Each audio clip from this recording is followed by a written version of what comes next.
Have you ever had someone walk into your life, strip away everything you've worked for, and expect you to just bow down? That's exactly what happened to me when my new manager demoted me overnight, without warning, without reason. But what he didn't know was that I had something he couldn't control. An audit report that would shatter his fake empire and turn the tables. This isn't just about spreadsheets and numbers. This is about betrayal, power, and the kind of revenge that doesn't need yelling, just cold, hard truth. My name is Harper.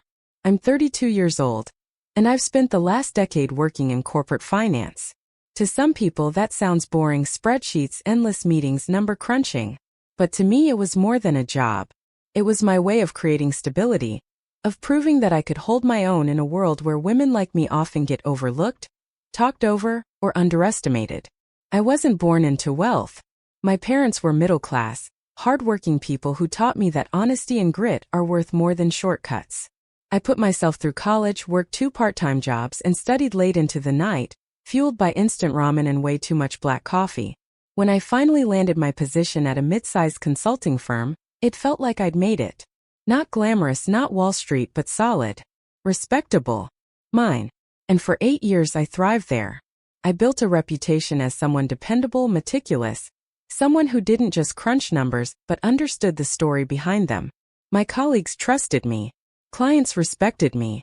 And though I wasn't at the top of the ladder, I was climbing steadily, earning my way rung by rung. Until he came along. Our new manager, let's call him Connor, was brought in from another firm.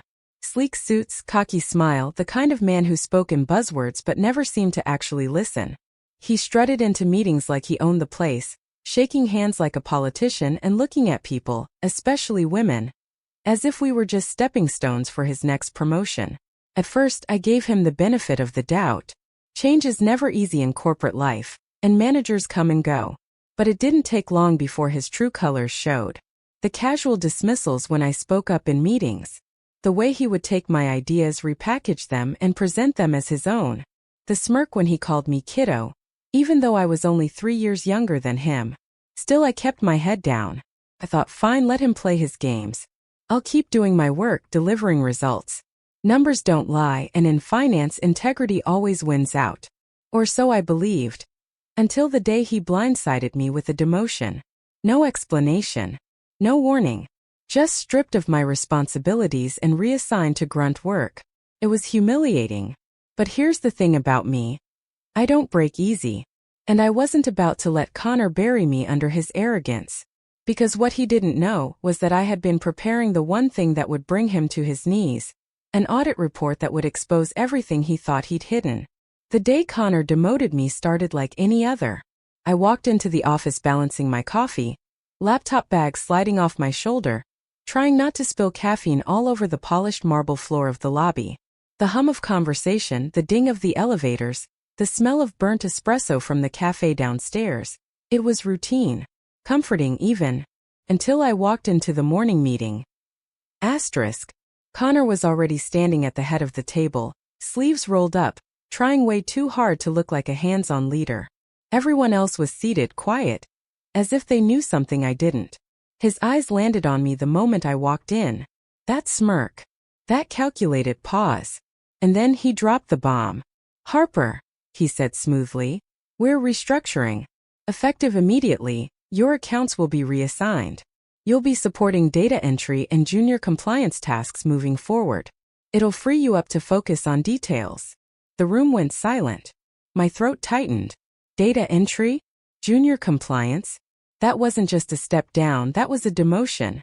Years of work, reputation wiped out with a few casual words. I opened my mouth, tried to push back. But Connor just raised a hand, cutting me off. We'll talk later, he said. In that condescending tone people use when they want to shut you up without looking like a villain. And just like that, the meeting moved on, my career brushed aside like yesterday's spreadsheet. Asterisk. The following weeks were torture. I sat at my desk entering numbers into systems I'd helped design, watching junior analysts stumble through accounts I used to manage. People whispered when I walked by. Some avoided eye contact. Others gave me pitying smiles. And Connor? He strutted around like a king, dropping buzzwords in meetings and taking long lunches with executives. At night, I'd sit in my apartment staring at my laptop, the city lights flickering through my window. Rage simmered in my chest. I worked too hard to be sidelined like this. But here's the thing. When you strip me of everything, when you back me into a corner, that's when I sharpen my claws. Because Connor didn't realize one thing. The accounts he had shuffled around, the ones he thought were buried under paperwork and details, they weren't just numbers. They were red flags. I'd noticed inconsistencies months before. Subtle discrepancies in billing, inflated project hours, consultant fees that didn't match deliverables. First, I thought they were mistakes. But as the weeks went on, the patterns grew louder. Someone was manipulating the books. And now, I had all the time in the world to dig deeper. So I started working quietly. By day, I did the meaningless grunt work Connor had handed me. By night, I combed through records, cross-checking invoices, highlighting patterns. It was like piecing together a puzzle, frustrating, infuriating but addictive. I filled notebooks with scribbles, drew arrows between accounts, color-coded spreadsheets until my eyes blurred. Coffee became my closest ally. Sleep became optional. The deeper I went, the more obvious it became. This wasn't sloppy accounting. This was deliberate. Someone, most likely Connor, was funneling money through inflated project budgets and pocketing the difference. And he was arrogant enough to think no one would notice. After all, who'd believe the demoted details girl? One night around 2 a.m. I sat hunched over my desk, a half-eaten pizza congealing beside me, when I realized I was sitting on something massive. This wasn't just about a few shady invoices. This was systematic. Layers of shell contractors, suspiciously recurring vendor names, round numbers that screamed laundering. And at the center of it all, Connor's approvals, his signatures, his fingerprints everywhere. I remember leaning back in my chair, rubbing my temples, my heart pounding. This wasn't just office politics anymore. This was fraud. Serious fraud. The kind that could end careers, maybe even land someone in court. And I had the receipts. But here's the thing about corporate life. Truth doesn't always win on its own. People protect themselves. They protect power. If I went charging in without a plan, Connor could spin it, bury me deeper, maybe even fire me for breach of confidentiality. I couldn't just expose him, I had to outsmart him. So I crafted my strategy. Step 1. Gather irrefutable evidence. Step 2. Build a timeline that connected every suspicious transaction directly to Connor's desk. Step 3. Prepare a formal audit report. Clean, professional, undeniable. No opinions, no speculation. Just facts that no executive or board member could ignore. Meanwhile, Connor's arrogance kept growing. He started taking credit for cost-cutting initiatives I had suggested months earlier. He joked in meetings about how some people just weren't management material. He even had the nerve to wink at me one morning, whispering, "Thanks for handling the grunt work, kiddo." I clenched my fists under the table and smiled tightly, all the while thinking, "Keep laughing, Connor. 'Cause soon you won't be smiling." The office atmosphere grew tense. People noticed the shifts even if they didn't say it out loud. My friend Jessica from HR whispered one afternoon, "Harper, what's going on? You don't deserve this." I just shrugged and said, "Don't worry about me. I'm fine." But inside I was on fire. Every insult, every stolen idea, every smirk was fuel. And with each passing day, my audit report grew thicker, more damning. The numbers lined up like soldiers in formation, ready for battle. By the time Connor announced his plan to pitch for a major client contract, one worth millions, I was ready. Because I knew something he didn't. His house of cards was about to collapse. And the very audit he thought was beneath him would be the weapon that brought him down. The day of Connor's big presentation was etched into my memory like a movie scene. He had been bragging about it for weeks, how he was going to secure one of the firm's biggest contracts, how it would be the feather in his cap, how the executives would finally see his brilliance. I sat quietly at my desk that morning, sipping lukewarm coffee, my audit report tucked neatly into a slim leather folder. It wasn't flashy, it wasn't dramatic, but it was deadly. Inside those pages were numbers that told a story Connor couldn't wiggle out of. At noon, the conference room buzzed with energy. Executives, partners, senior managers, all packed in. Connor stood at the head of the table, suit immaculate, hair perfectly styled, His fake charm turned up to maximum volume. He launched into his pitch with flashy slides, polished buzzwords, and that smug grin that made my stomach churn. But here's the thing about arrogance. It blinds you. While Connor strutted through his rehearsed lines, I watched the partners' faces. Some were engaged, some skeptical, and I knew if I timed it right, if I placed my strike perfectly, I could flip the entire room in seconds. Asterisk. When Connor paused for questions, silence filled the room. Then I cleared my throat. Every head turned. Actually, I said, my voice steady but loud enough to cut through the air. Before we move forward, there's something the board needs to see. Connor's smile froze. Harper, this isn't really the time. No, I interrupted, sliding the folder across the glossy table. It's exactly the time. I could feel my pulse in my ears as the senior partner, Mr. Ellis, opened the folder. The room was silent except for the faint rustle of papers. His eyes scanned the pages, his brows knitting tighter with every line. Then he looked up, first at me, then at Connor. Connor, Ellis said slowly. These signatures are yours? Connor's face drained of color. I don't know what this is. Probably some clerical error. Harper's been upset about her role lately. She might be.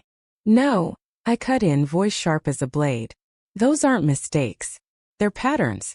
Inflated vendor costs. Duplicate payments.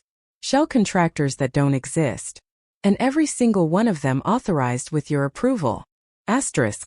The room erupted. Executives leaned in, whispering. Someone gasped. Jessica from HR, sitting at the back, covered her mouth with her hand. Connor stammered, sweat beading on his forehead. This is ridiculous.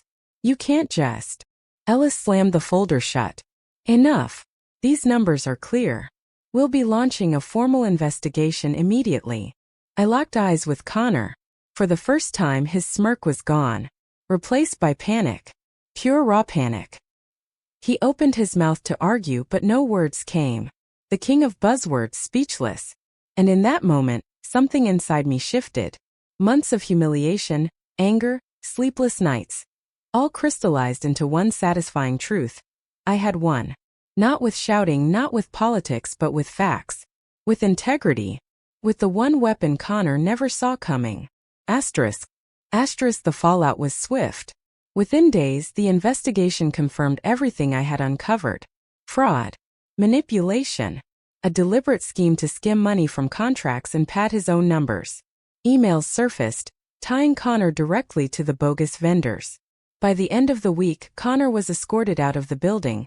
His fancy suit rumpled, his face pale, avoiding everyone's eyes. He didn't look so charming then. No buzzwords. No smirk. Just a man caught in his own web. And me? I wasn't just vindicated. I was promoted. The partners reinstated me to my previous role. This time with a raise and expanded authority. Mr. Ellis even said, "We need more people with your diligence, Harper. Not fewer." It wasn't about the title, though. It wasn't even about the raise. It was about standing there in that office, watching Connor's empire collapse, knowing that I hadn't broken, that I had turned his arrogance into his downfall. Asterisk. The revenge wasn't loud. It wasn't violent. It was quiet, precise, devastating. And it was mine. When Connor was escorted out of the building, you could feel the shift in the air. Offices that once buzzed with tension suddenly seemed lighter, freer. People whispered about it in the hallways, but this time not out of fear, out of relief. It was like a storm had passed, and we were all standing in the sunlight again. For me, the moment was surreal. Watching him walk past my desk, security flanking him, his once perfect posture slumped, it felt like justice. But it also felt bittersweet. Because the truth is, I never wanted to be someone who took down another person. That wasn't who I was. All I ever wanted was fairness, respect, and the chance to do my job without being undermined. Yet when you're pushed too far, when your integrity is attacked, you have a choice. Stay silent or fight back. I chose to fight, not with anger but with evidence. And in doing so, I learned something about myself. I learned that resilience doesn't always mean standing tall in the spotlight. Sometimes it means working quietly in the shadows, piecing together the truth when no one else is paying attention. It means holding on to your values even when people try to strip them from you. It means trusting that the truth, no matter how buried, will eventually rise. The weeks after Connor's downfall were transformative. I was reinstated into my role, but the partners went further. They placed me in charge of overseeing compliance across multiple accounts. Suddenly, I wasn't just the details girl. I was the safeguard, the one people turned to when they needed clarity, when they wanted to be sure the foundation was solid. And the respect, it was different now. Colleagues who once gave me pitying looks now nodded at me in meetings. Executives who used to overlook me now paused to listen. Even Jessica from HR said, "Harper, I've never seen anyone handle something like that with such class." But perhaps the greatest reward wasn't the promotion or the recognition. It was the knowledge that I had stood up for myself, and in doing so, for everyone else who had been quietly steamrolled by people like Connor. My victory wasn't just personal, it was collective. Because for once the system worked in favor of the truth, not power. Asterisk. There's a saying I grew up with, something my father used to tell me when life felt unfair. Character is what you do when no one is watching. And as I pieced together that audit in the lonely hours of the night, no one was watching. There was no applause, no guarantee of reward. Just me, my laptop, and the quiet belief that doing the right thing mattered. And it did. Because when the moment came, the truth spoke louder than Connor's smirks, louder than his titles, louder than his arrogance. The truth gave me back my voice. So if there's a moral here, it's this. Never underestimate the power of integrity. In a world where shortcuts and manipulation seem tempting, it's the quiet persistence of honesty that ultimately prevails. You may be overlooked, dismissed, even demoted, but if you hold on to your values, if you refuse to let corruption break you, the tables will eventually turn. Asterisk. And when they do, the victory won't just be about revenge. It will be about knowing you never lost yourself in the process. Looking back now, it almost feels like a story someone else lived. The humiliation of being demoted, the sleepless nights poring over spreadsheets, the pounding in my chest as I slid that audit folder across the table. It all feels like chapters in a book that's finally closed. But I share this story because I know I'm not the only one. I know there are people out there, maybe even you, who have felt overlooked, pushed aside, or silenced by someone in power. Maybe you've worked hard for years only to have someone take credit for your effort. Maybe you've been told you're not good enough, even when you've proven yourself time and time again. If that's you, hear me clearly. You are not powerless. Sometimes the greatest strength comes not from shouting the loudest, but from standing firm in what you know is right. Sometimes revenge isn't about yelling or fighting. It's about letting the truth speak louder than lies. And that's what this was for me. Not just revenge. Justice. Vindication. Proof that integrity still matters in a world that often feels like it rewards arrogance instead. So here's my message. Never stop believing in the power of truth. Never stop trusting your own worth. And never let someone else's arrogance define your value. And now I want to hear from you. What would you have done if you were in my shoes? Would you have stayed quiet, or would you have fought back? Drop your thoughts in the comments because your stories matter just as much as mine. And if this story resonated with you, if it reminded you of your own struggles or gave you a bit of hope, hit that like button, share it with someone who needs encouragement today, and don't forget to subscribe for more powerful storytelling. Because at the end of the day, these stories aren't just about me.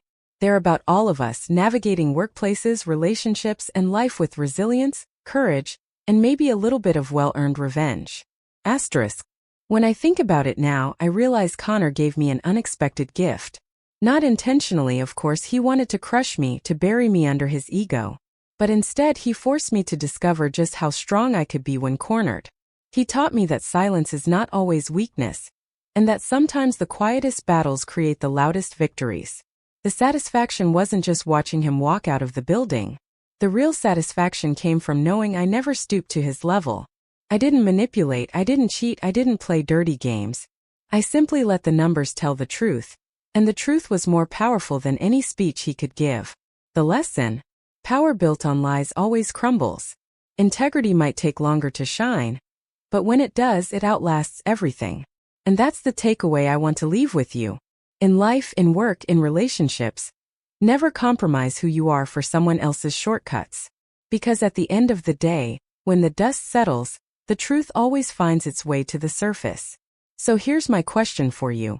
Have you ever been in a situation where someone underestimated you, and you had to prove them wrong? How did you handle it? Share your story in the comments. I'd love to read them. Maybe your experience will inspire someone else who's listening right now. And remember, stand tall, even when you feel small. Because one day when the tables turn, you'll realize you were stronger than you ever imagined. Asterisk.